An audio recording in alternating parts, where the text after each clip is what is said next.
If your low mortgage rate has convinced you to stay put in your house for a while, now is the time to protect your home's value. When it comes to prioritizing home improvement projects, your foundation comes first. If you have or suspect foundation damage, the time to call Ramjack is now. Don't let foundation issues devastate the value of your home. Choose the professionals at Ramjack, trained to identify foundation damage and offer permanent, affordable solutions. Schedule your evaluation today at ramjacksc.com. That's ramjacksc.com.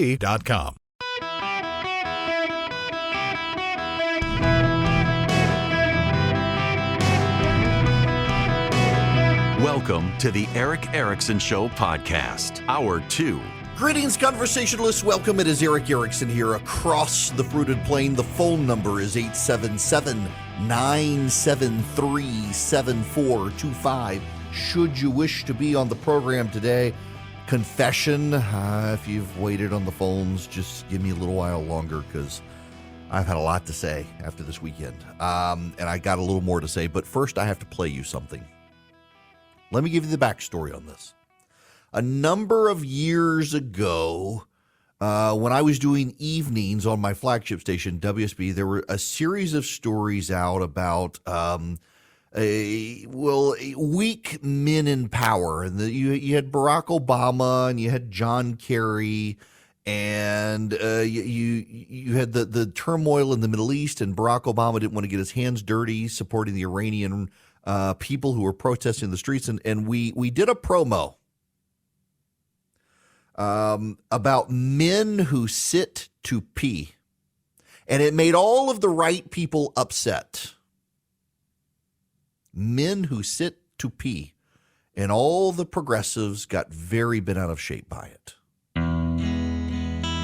Hi, I'm a man. And as a man, I know what men do.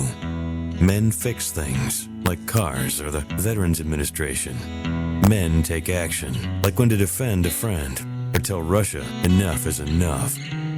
Men make decisions, like when to take out the trash or fire someone at the IRS. Real men lead. They don't dither. You know what men don't do? Sit down to pee. You heard me. More and more of these hand-wringing feminine squatters are being put in positions of power. And as a man who stands when he pees, this ever-growing epidemic needs to be addressed. You know, Willie Nelson once wrote, "Mama, don't let your babies grow up to be cowboys." Well, folks, I'm here to say, don't let your boys grow up to be men that sit down to pee. Because those aren't real men. They're liberals. And I hate liberals. Close the lid. Mama, don't let your boys grow up to be men that sit down to pee. I gotta say, we put that together in the Obama administration, and it holds up quite well over time. Men have a problem with the feminine squatter males who sit to pee.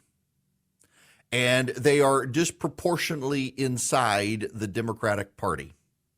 The Democrats, as a result, have a man problem. Over the weekend, Politico magazine had the masculinity issue.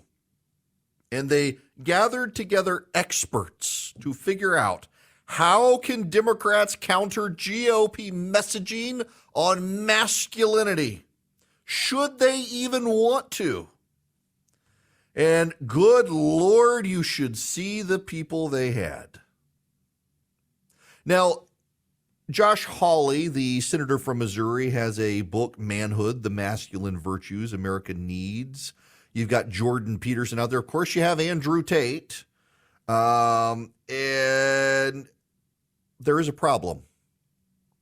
So part of the problem that the Democrats have is that they have made the genders they've made them insignificant. They believe men and women are interchangeable. Now, never mind, they have to lower the standards, whether for fitness tests in the military, the firefighters, police, you name it. You got to lower the standards so that women can compete with the men. Men and women are interchangeable now. Men can now be on women's sports teams. No woman who becomes a man wants to be on the men's team because she'd still get her butt kicked.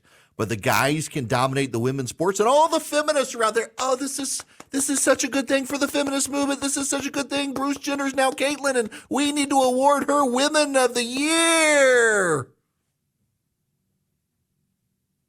You don't even have to cut off your boy bits.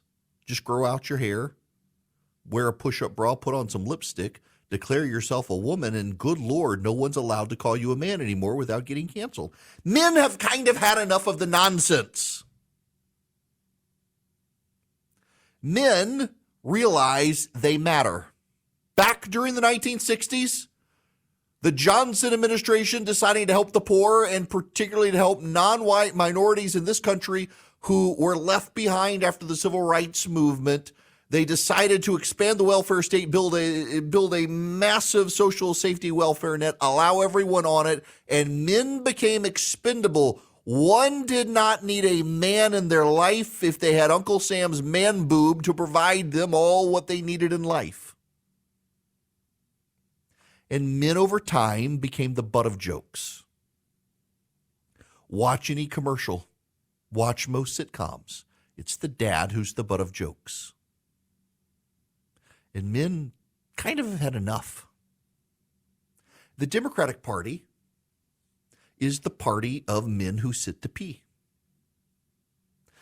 Their way of making our soldiers, sailors, and airmen capable of taking on China is to have diversity training. And they really and genuinely believe that men need to have diversity training in order to kill the bad guys. They really fundamentally believe that. And if you're a white man, God help you, but it's not just white men. It's black men and Hispanic men, too, are moving towards the GOP. Now, you will recall, I think, you'll probably remember this in 2020, when the data came out that younger black men, 35 and under, and Hispanic men were moving to the GOP far more rapidly than their female counterparts within their ethnic and racial groups.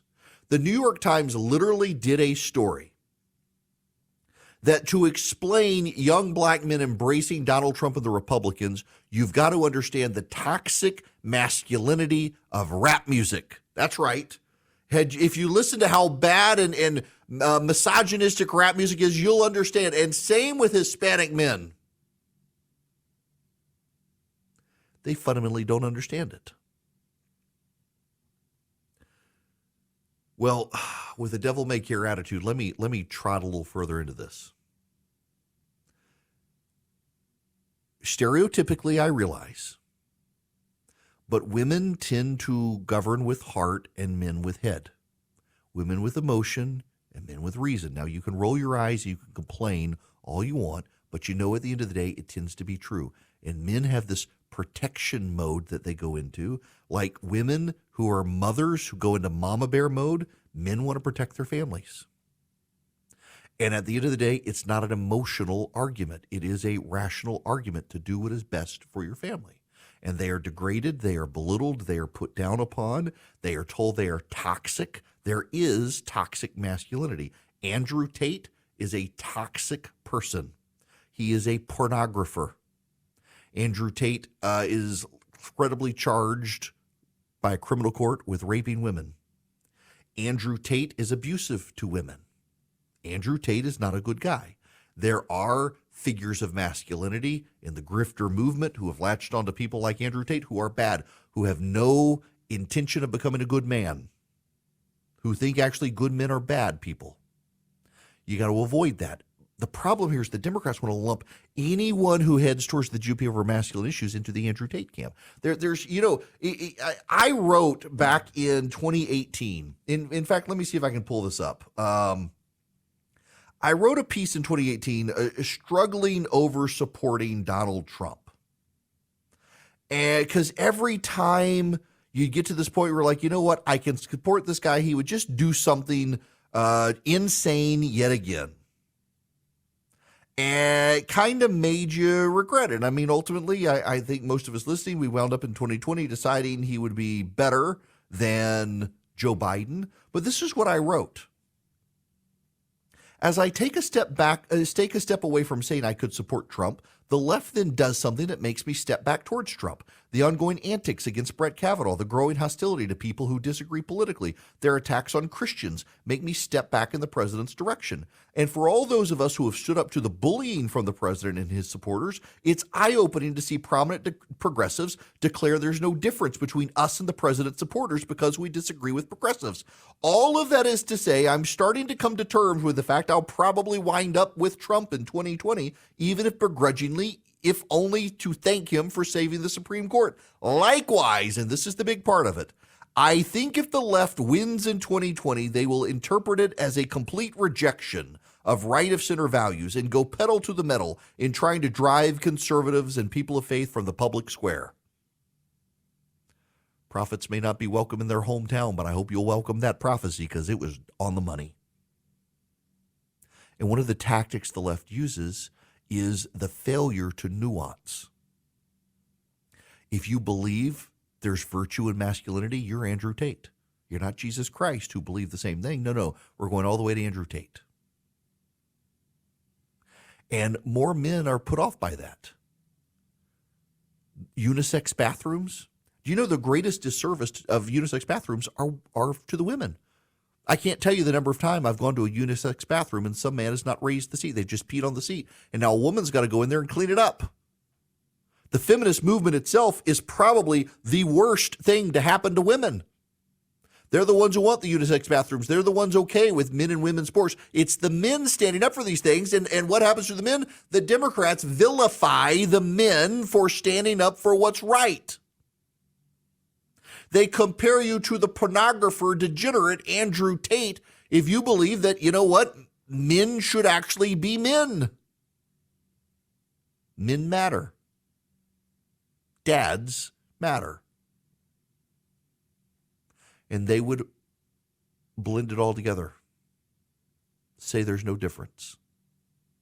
And the result is that men, black, Asian, Hispanic, and white, are fleeing the Democratic Party. There is this weird conundrum happening among younger voters. Young men are increasingly becoming conservative. Young women are increasingly becoming progressive. And it's harder and harder for young men and young women to connect when the women have gone so far left and the men have gone so far right. Now, oftentimes what happens is you come back together and you pull the men a little bit to the left and the men pull the women a little bit to the right. More and more young men are headed into churches to find wives. Not because they'll submit, not because they'll love, honor, and obey, although that's what my wife said at the altar. I kid you not. But because those women in a church setting, in a religious setting, tend to appreciate traditional masculinity. They tend to appreciate having the man as the head of the household. They tend to appreciate a man helping them make decisions and not being pejorative to them, not being belittling to them, not considering them toxically masculine because they want to go hit golf balls with their friends on Saturday and have a few beers, which is what every man wants to do. But the Democrats find this all bad. Remember Pajama Boy?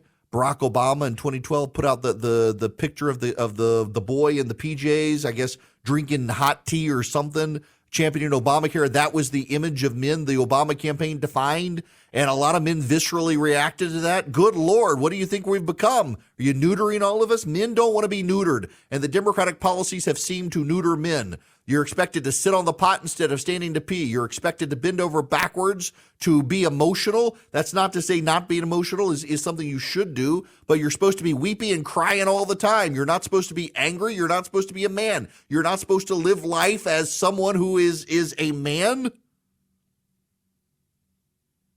but as someone who is neutered. That's the problem with the Democratic Party. They've neutered the men in their party. They think you can go have a DEI training session, sing Kumbaya, sit down to pee in your unisex bathroom, and you'll be just like the women, except men are different. And they're beginning to rebel against the Democratic Party. What's interesting to me is how people on the far left genuinely react viscerally to the idea that Democrats have a problem. It's just economics. Republicans are promising some level of some level of job creation for men doing manly things, and it's just economic. This is one of the people participating in this Politico forum, Joan Williams. There's one measure on gender called hostile sexism. It's kind of men should be men, women should be women, and it's actually more powerful than anything other than political orientation at predicting Trump voters. And there are really cool experiments where they threaten men's masculinity in subtle or not subtle ways. And they find that a man whose masculinity has been threatened has higher support for war, more homophobic attitudes, and is more interested in buying an SUV. Precarious masculinity has incredibly predictive value for voting Trump. What Republicans have done is taken this threatened masculinity and taken masculine anxieties and forged them into a weapon for the far right. You're always on the far right. You're never just on the right. You're always toxically masculine, not just masculine.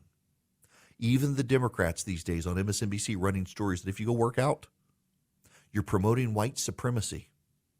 Anything that supports a man being a man is considered toxic and white supremacist. And even the black men, the Hispanic men, and the Asian men have decided that they want to be a part of whatever that is, where it's not white supremacy and it's not toxic. It's just recognizing men and women are different, have different goals in life, have different rationales for being, and the Democrats have decided to put everybody in one single box, and those who are rebelling are considered bad because they're now, well, Republicans. Hello there, it is Eric Erickson here across the nation. The phone number 877-973-7425. If you would like to be on the program, I'm happy to hear from you. These next couple of weeks, just as a heads up, are going to be a little bit flaky for me a little bit. I'll be gone on Friday this week, and the next week is the annual Care-a-thon for Children's Healthcare of Atlanta in Atlanta, and I'll be doing that on Thursday and Friday next week, raising money to fight childhood cancer. Excited to do it always. This year doing more. Normally I do like 3 hours one day and an hour the next day, and now I'm doing 4 hours both days. So I won't be able to be with you next Thursday and Friday, but it's for a good cause, so you will have to forgive me. Now, I want to tell you about the Eden Pure Thunderstorm. Their air purifier. You can get 3 of them for less than $200. You go to EdenPureDeals.com and you put in the discount code ERICK, E-R-I-C-K. I had mine with me this weekend. We were staying at an Airbnb in North Georgia. Did not have to use it. Thankfully, the house was fantastic. But I have had to use them before in hotels and in rental cars to wipe out smoke odors and musty odors, and they work. They eliminate bad odors, litter box odors, pet odors, smoky odors, musty odors, frying odors, cooking odors, you name it. They wipe them out. You can get 3 of them for less than $200. So you have one for upstairs, one for downstairs, one for your basement or your RV or your travel bag like me. You can hold them in your hand, plug them into a wall, or plug them into a car with a USB cord. It's EdenPureDeals.com. That's the website. Eden, like the Garden of Eden. Pure is the driven snow. EdenPureDeals.com. The discount code is just my name, Eric, E-R-I-C-K. You'll get 3 Eden Pure Thunderstorms for less than $200. Save $200. Get free shipping. Get it all at EdenPureDeals.com. And my name, Eric, is your discount code. They're worth it, folks. Greetings and welcome across the nation. The phone number is 877-973-7425. Should you wish to be on the program, always delighted to have you. We've got to, well, get into the DeSantis shakeup now. Not really a shakeup. It is and it isn't. So let me explain this one to you. I have gotten some blame or credit, and I don't think it is earned one way or the other for what I wrote last week that, yeah, there are people starting to grumble about the state of play in the DeSantis campaign. I wrote a little more about it this morning, and I want to spend a little bit of time just being fully transparent with you. I'm writing about it in my daily email. You can get it if you text DATA to 33777. Click the link. Just text DATA to 33777. You can get the link and read what I wrote. I've been very transparent about it. Last week, I wrote that the DeSantis campaign, more and more grumbling from donors and others. The concern that sticks in my head, the thing that lingers with me about the DeSantis campaign is from one of his major donors. And the major donor told me that his concern is that every day momentum does not seem to shift in DeSantis's favor, is a day where someone somewhere decides Trump really is inevitable. And that person, it affects their thinking, it affects what they're saying, it affects their giving, and if they're elected, it affects their endorsement. And this donor's concern is that Donald Trump can't beat Joe Biden. Whether you agree or not, that's the donor's concern, and his perspective is DeSantis has got to be able to turn the tide and start getting some momentum back on his side. There are a lot of people who made a lot of suggestions. A lot of people think Jeff Rowe is the problem. That's the general consultant for the super PAC. I don't know that that's really the problem here. Typically what happens is the loyalists want to find someone to blame, and they'll go with the consultant and say you need a new consultant. And Rowe is really the consultant to the super PAC, not the campaign. But clearly there are issues with the campaign. And part of the issue is this. If you're a DeSantis fan or foe, you should acknowledge at least that there is a bit of a bias against DeSantis based on a perception that he's been in the race a lot longer than he has. I mean, people just started assuming back in December, January, February that DeSantis was running for president, and he didn't actually run until about 7 weeks ago. So when people say, well, DeSantis's polling has come down from the high in January, he's been in free fall ever since, he wasn't a candidate in January. He's trickled down a little bit since he became a candidate. And in fact, the trickling down comes with all these stories of DeSantis's team in disarray and the messaging off in the campaign. So now they've cut some staff, in part because of the burn rate issue. Their fundraising is fine. They've been raising on a daily basis more than the Trump team has. The problem, however, is that if your expectations were a 2 or 3 man race, you're now more than a dozen people you got to compete against. Vivek Ramaswamy wrote himself a $5 million check. That's something that DeSantis doesn't have the means to be able to do. But also every single person in the race and the media is coming after DeSantis. No one's going after Trump. They're all going after DeSantis because they think to get to Trump, you got to get to DeSantis first. So no one's going after Trump. They're going after DeSantis. And the problem with DeSantis not coming in when he probably should have come in is he allowed all these other people to come in, and those people are gunning for him. When George W. Bush ran for president, the Texas legislature was in session, and he formed an exploratory committee. Everyone knew he was looking at it. So he came out, he formed an exploratory committee and said, look, I'm going to look at running for president. We're going to reach out. We're going to raise some money. We're going to put Karen Hughes in charge. I've got Karl Rove with me, and we're going to see what we can do. And I got to focus on Texas. The Texas legislature went home. The exploratory committee had been raising money, had been pushing back on criticisms from the McCain campaign and others. George Bush came out, made it official, did a big run.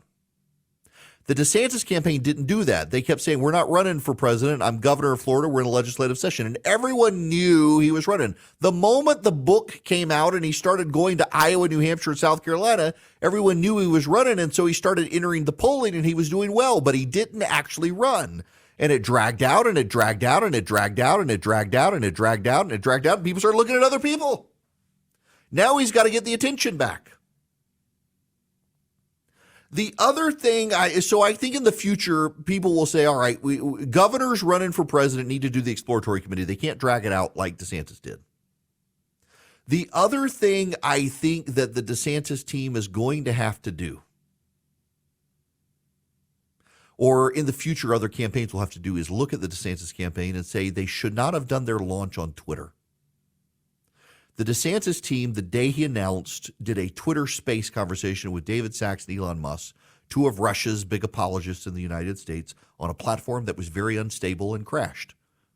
Now, you may not remember Tim Scott's launch or Nikki Haley's launch. I was at Nikki Haley's with my daughter, or Mike Pence's launch, or any of these other launches.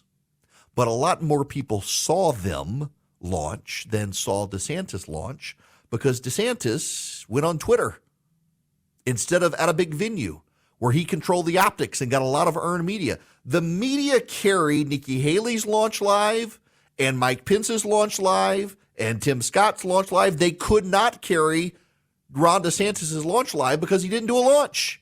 So he lost earned media. Earned media is the free media that the media gives you by covering you. Trump gets more than anyone else. DeSantis had the opportunity for some earned media, and instead they went on a glitchy Twitter space that kept crashing. And so all the headlines were about his failure to launch. That was essentially the headline everywhere, his failure to launch, tied into Musk and SpaceX and Twitter and the inability to launch the website, to listen to the conversation. It was bad. They shouldn't have done it. In the future, I don't think you'll see anyone give up the earned media optics of a big venue launch. But now he's out there. So what does DeSantis have to do? They're changing up some staff. I would submit to you there's an overarching problem for the DeSantis campaign. What's the message?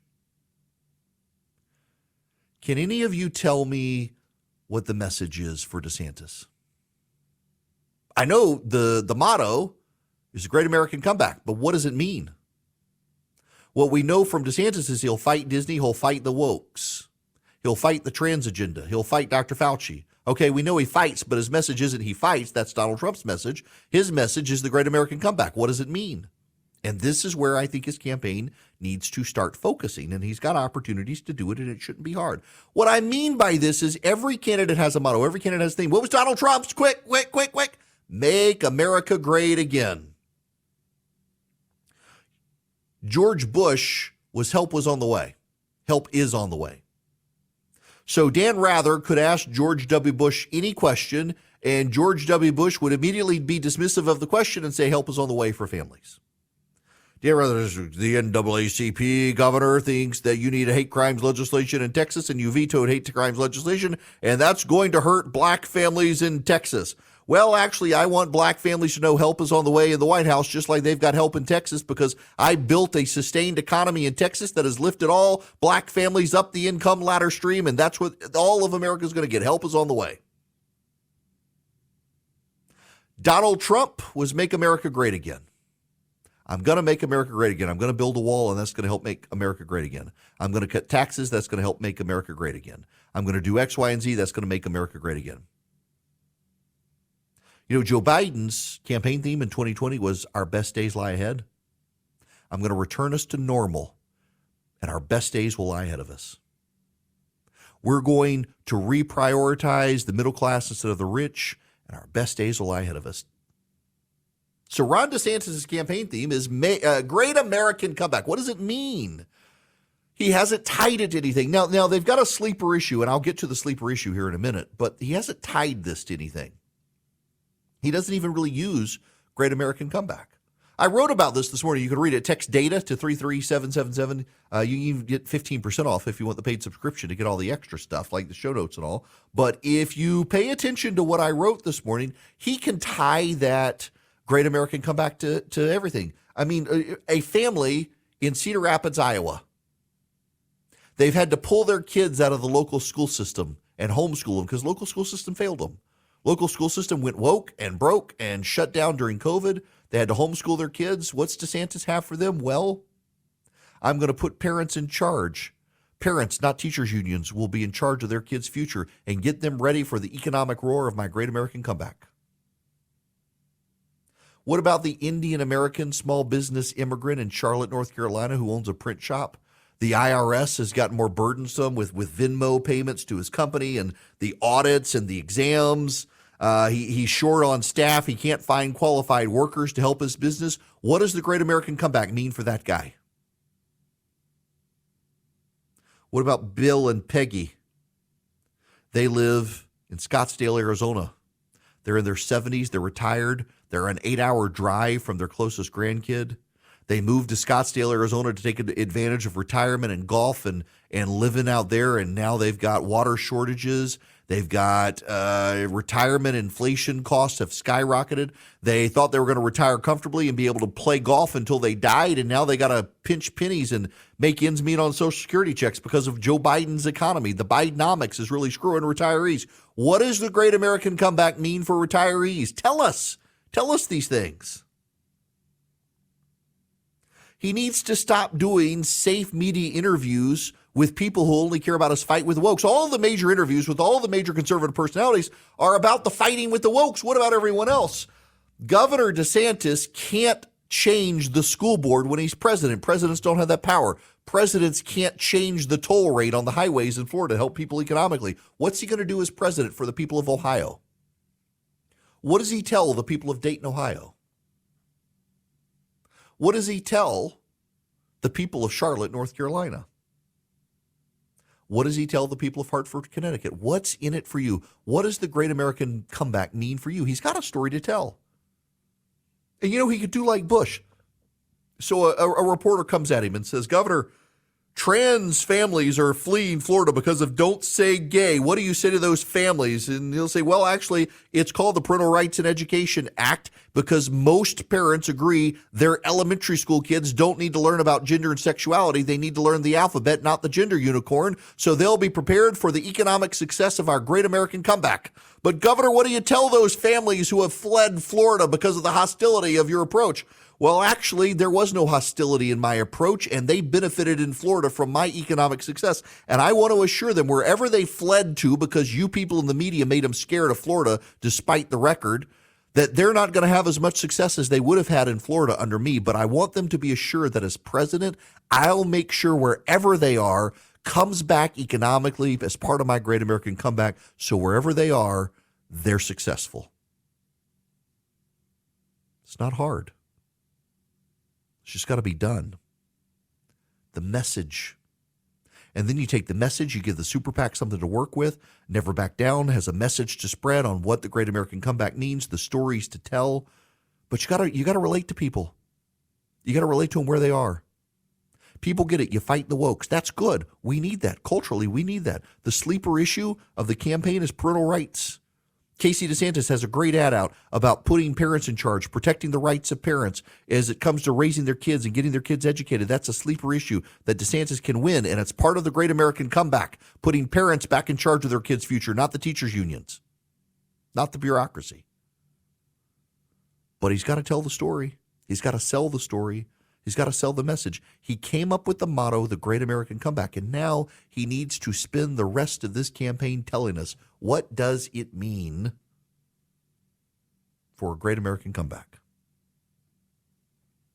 He needs to have some vision and share that vision with us. And I need to share Vision Computers with you. All right, those of you, WFTL, I keep name checking you. You're new today. You're listening. You're wondering who this guy is. Let me tell you about Vision Computers.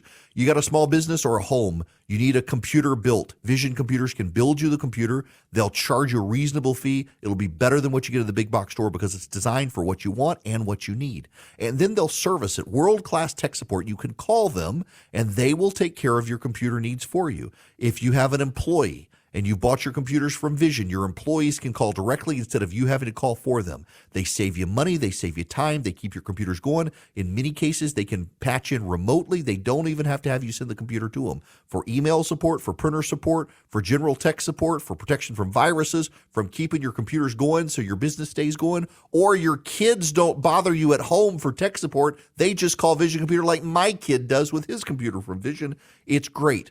You can call them 404-COMPUTE anywhere nationwide. You can go to visioncomputers.com as well, visioncomputers.com, or call them 404-COMPUTE. Ask about the Eric Erickson special. They'll give you a great deal, and they'll be your tech support geniuses. Greetings. Welcome. It is Eric Erickson here. The phone number 877-973-7425. Let's go to Greg. You're up first. Welcome. Hey, Eric. I really appreciated your commentary on the DeSantis campaign, and I agree, and it's very frustrating.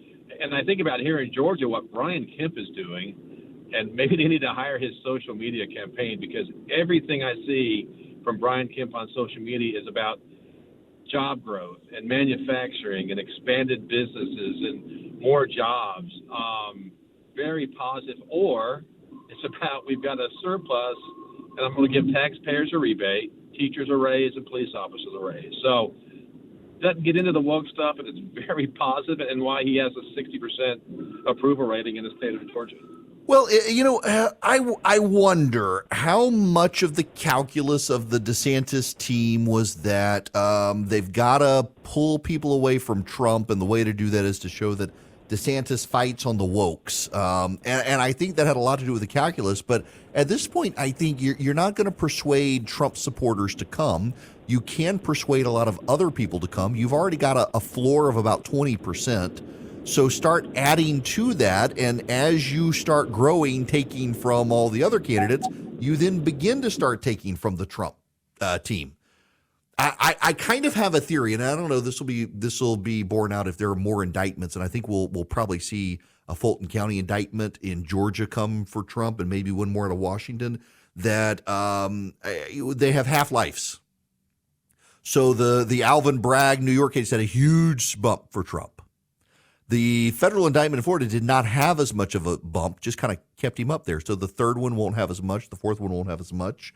And DeSantis can over time eat into that. I don't know, though. But I keep going back to that donor who told me that he feels like he believes that every day DeSantis doesn't have momentum in his direction is a day someone believes Trump is inevitable, and they start changing the way that they think about things, which makes Trump more inevitable. And there is a real concern from people that he can't beat Biden. He didn't last time. Whether it was stolen or he lost it, he's not doing anything to change the outcome this time. And that has people concerned. We'll see where it goes, though. We'll see. It is Ryan here, and I have a question for you. What do you do when you win? Like, are you a fist pumper, a woo-hooer, a hand clapper, a high fiver? I kind of like the high five, but if you want to hone in on those winning moves, check out Chumba Casino. At ChumbaCasino.com, choose from hundreds of social casino-style games for your chance to redeem serious cash prizes. There are new game releases weekly, plus free daily bonuses, so don't wait. Start having the most fun ever at ChumbaCasino.com. No purchase necessary. VGW Group. Void where prohibited by law. See terms and conditions. 18+.